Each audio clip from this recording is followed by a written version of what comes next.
नमस्कार, आप देख रहे हैं अपना उत्तराखंड और मैं आपके साथ तिशा गुप्ता। बुलेटिन की शुरुआत करेंगे खबरों के साथ और खबर रुड़की से है, जहां पर कार्यक्रम का आयोजन किया गया। इस कार्यक्रम में मुख्यमंत्री पुष्कर सिंह धामी ने शिरकत की। इस अवसर पर उन्होंने कार्यक्रम को संबोधित करते हुए कहा कि आज पूरी दुनिया में भारत का मान सम्मान, वैश्विक रूप से भारत की पहचान बन रहा है। अब भारत हर क्षेत्र में तेजी से आगे बढ़ रहा है। आज भारत दुनिया की 5वीं सबसे बड़ी अर्थव्यवस्था बन गया है। आज दुनिया के अंदर भारत का मान सम्मान, वैश्विक रूप से भारत की पहचान बढ़ रही है। भारत अब हर क्षेत्र में आगे बढ़ रहा है। दुनिया का सिरमौर भारत बनने की दिशा में आगे बढ़ रहा है और मोदी जी को प्रत्येक क्षेत्र में मोदी जी ने भारत को विकसित और आत्मनिर्भर बनाने के लिए आगामी 2047 का जो भारत का विकसित राष्ट्र के रूप में स्थापित करने की जो यात्रा है उसे प्रारंभ किया है। उसमें अनेकों उपलब्धियां हमारे देश को प्राप्त हो चुकी हैं। आज भारत शिक्षा के क्षेत्र में, चिकित्सा के क्षेत्र में, कृषि के क्षेत्र में, विज्ञान, शोध, उत्पादन और तकनीकी विकास सहित विभिन्न क्षेत्रों में आज दुनिया के बड़े बड़े विकसित देशों को भी पीछे छोड़ता जा रहा है। नित नए आयाम गढ़ने का काम कर रहा है, नित नई उपलब्धियां हासिल करने का काम कर रहा है। इसी का नतीजा है कि आज भारत दुनिया की 5वीं सबसे बड़ी अर्थव्यवस्था बन गया है। और उधर आपको बता दें कि उत्तराखंड भाषा संस्थान की ओर से साहित्य गौरव सम्मान और पुस्तक मेले का आयोजन किया गया। IRDT सभागार में आयोजित कार्यक्रम का दीप प्रज्वलित कर मुख्यमंत्री पुष्कर सिंह धामी और कैबिनेट मंत्री सुबोध उनियाल ने शुभारंभ किया। कार्यक्रम में 18 साहित्यकारों को सम्मानित किया गया है, जिन्होंने क्षेत्रीय भाषा आंदोलन समेत देश को साहित्य के माध्यम से दिशा और दशा देने में महत्वपूर्ण योगदान दिया है। तो वहीं इस अवसर पर मुख्यमंत्री पुष्कर सिंह धामी ने कहा कि सरकार ने भाषा के उत्थान और संवर्धन के लिए कई काम किए हैं। 3 वर्षों में जो डिफंग भाषा विभाग था, इसके माध्यम से कैसे जो हमारी क्षेत्रीय भाषा है इनको सम्मान दिया जा सके और कैसे वो साहित्यकार जिन्होंने अपनी लेखनी के बल पर आज़ादी से लेकर तमाम क्रांतियां लाने का काम किया, इवन उत्तराखंड राज्य के संघर्ष में उनका बहुत बड़ा हाथ था। ऐसे साहित्यकारों को किस तरह उनकी स्मृति को याद रखा जाए, अमरत्व दिया जाए और साथ ही साथ जो वर्तमान में लोग साहित्य की सेवा करके एक संदेश देने का काम कर रहे हैं, उन लोगों को सम्मानित किया जाए। इस नियत से 2-3 वर्ष पूर्व हम लोगों ने काम करना प्रारंभ किया था। और उधर आपको बता दें कि प्रधानमंत्री नरेंद्र मोदी 6 मार्च को उत्तरकाशी दौरे पर आएंगे। एक तरफ जहां बीजेपी की ओर से पीएम मोदी के उत्तराखंड दौरे को चारधाम शीतकालीन यात्रा के लिए महत्वपूर्ण माना जा रहा है, तो वहीं दूसरी तरफ कांग्रेस पार्टी की ओर से लगातार पीएम के दौरे पर सवाल खड़े किए जा रहे हैं। दरअसल कांग्रेस की प्रदेश प्रवक्ता गरिमा दसौनी ने कहा कि पीएम मोदी के उत्तराखंड आने से प्रदेश को क्या लाभ होगा, ये ज्यादा महत्वपूर्ण है।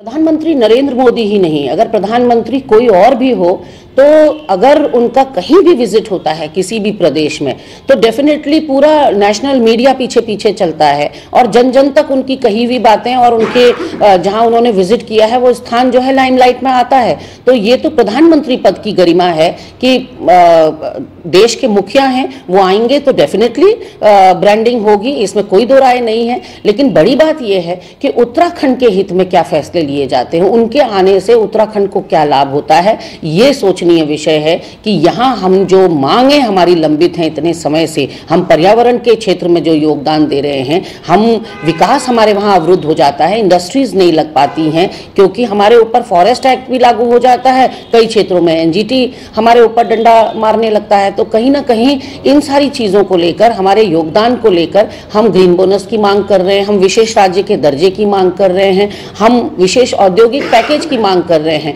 कई राज्यों को ये मिल रहा है। हर बजट में आप देखिए हिमालय के लिए, हिमाचल प्रदेश के लिए एक अलग प्रावधान है और नॉर्थ ईस्टर्न जो हमारी 7 सिस्टर्स हैं, नॉर्थ ईस्टर्न जो हमारे हिमालयी राज्य हैं, उनके लिए भी बजट में अलग सा प्रावधान है। और वैसे ही भौगोलिक विषमताओं वाला प्रदेश हमारा है, लेकिन हमारे लिए कोई विशेष प्रावधान नहीं है। तो उसकी मांग जो हमारी है उस पर प्रधानमंत्री जी को गंभीरता से सोचना होगा।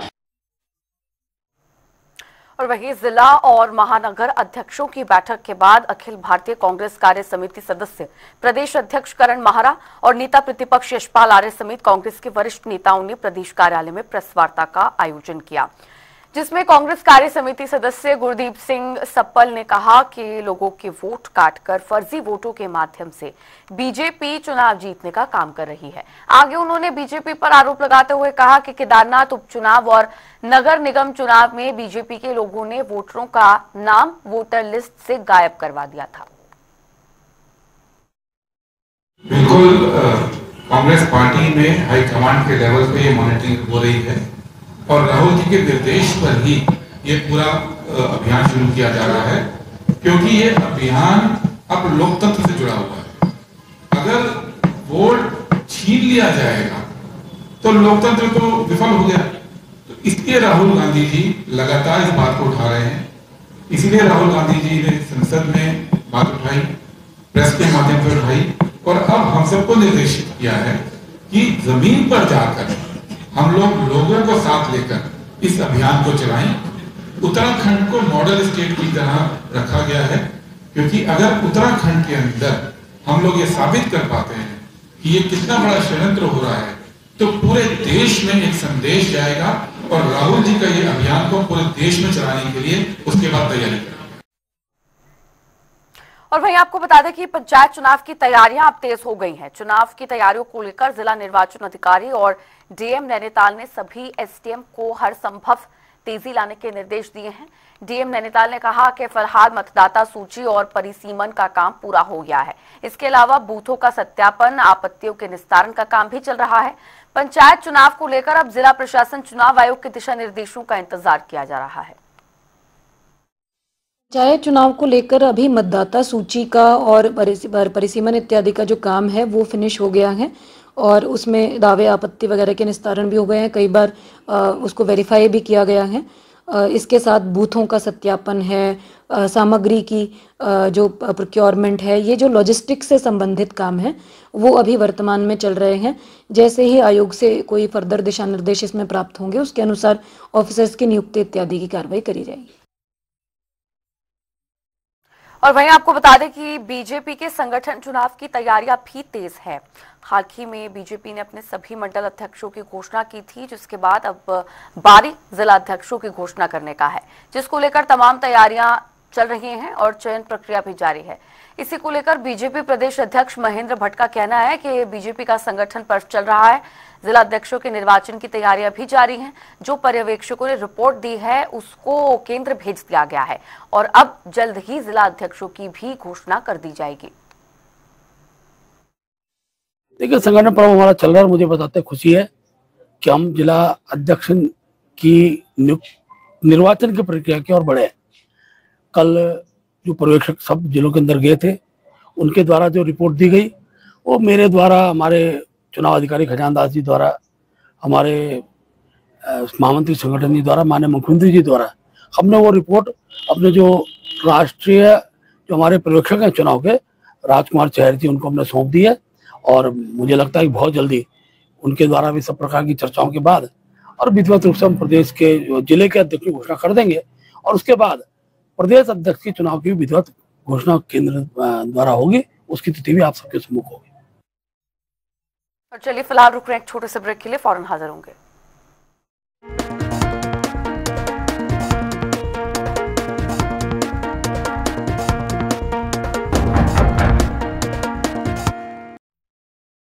बाकी फीड बोलते नंबर 1 है, कुछ टाइम दूध भी बढ़ाते हैं, लेकिन पशुओं को देखो, बीमारी, कमजोरी। असीस फीड, बेहतर दूध, बीमारियों से लड़ने की ताकत और बच्चे जनने की काबिलियत। बेहतर दूध, बेहतर स्वास्थ्य, सालों साल।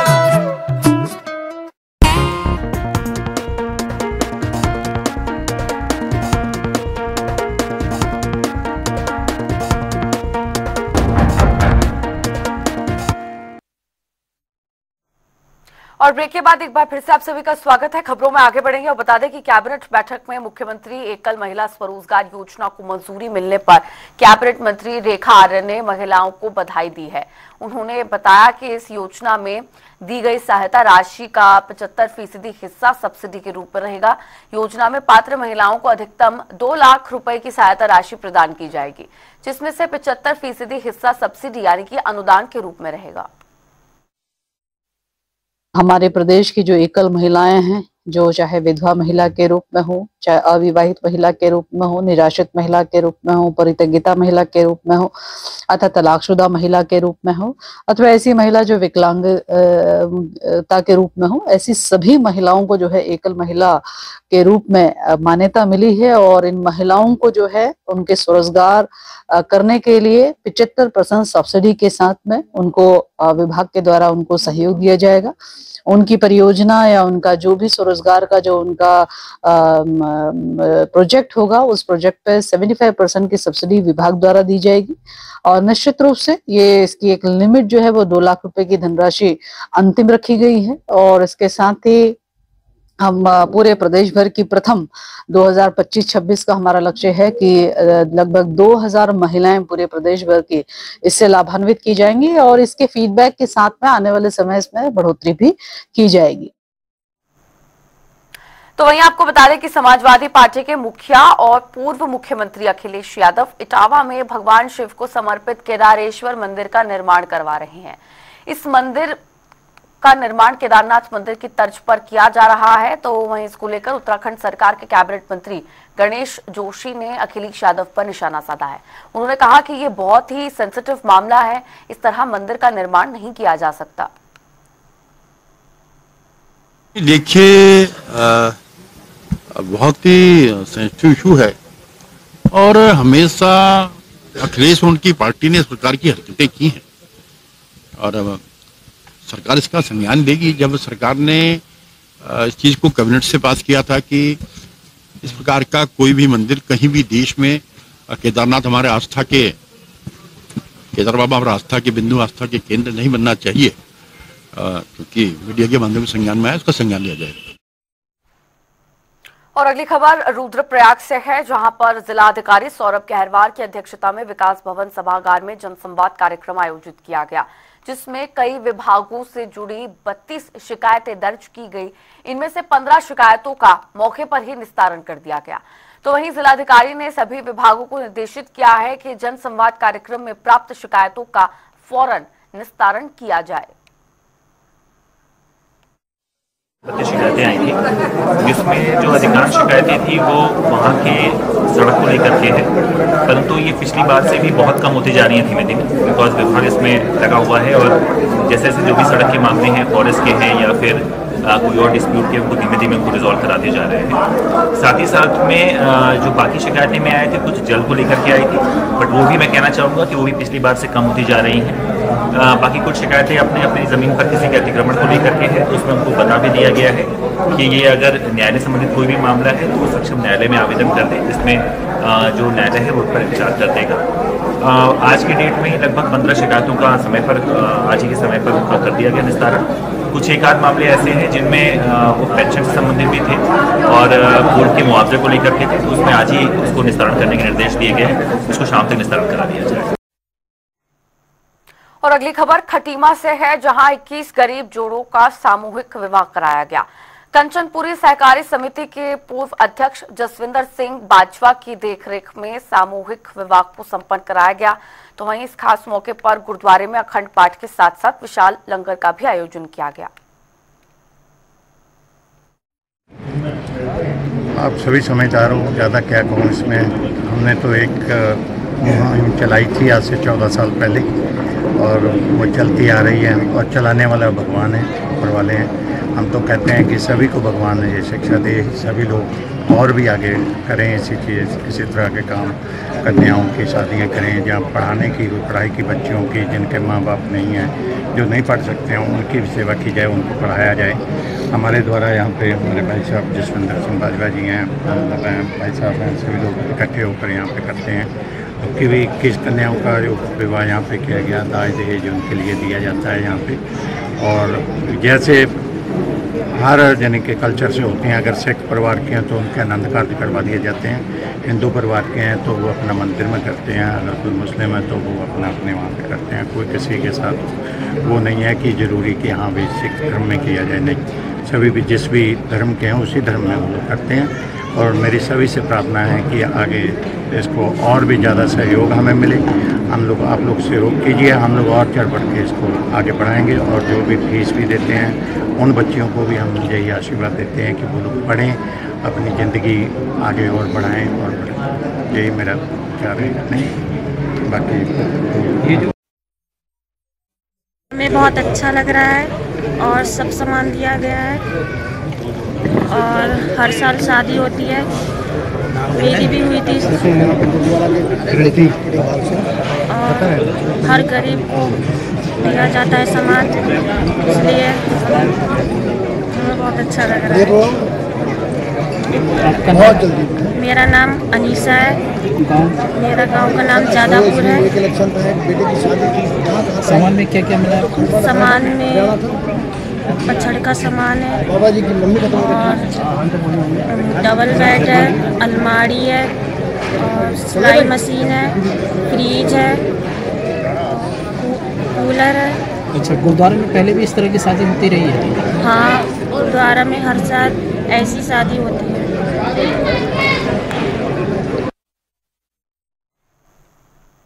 और उधर आपको बता दें कि पहाड़ों में बर्फबारी के चलते निचले इलाकों में ठंड का असर देखने को मिल रहा है। हालांकि मौसम में तेजी से बदलाव भी देखने को मिल रहा है।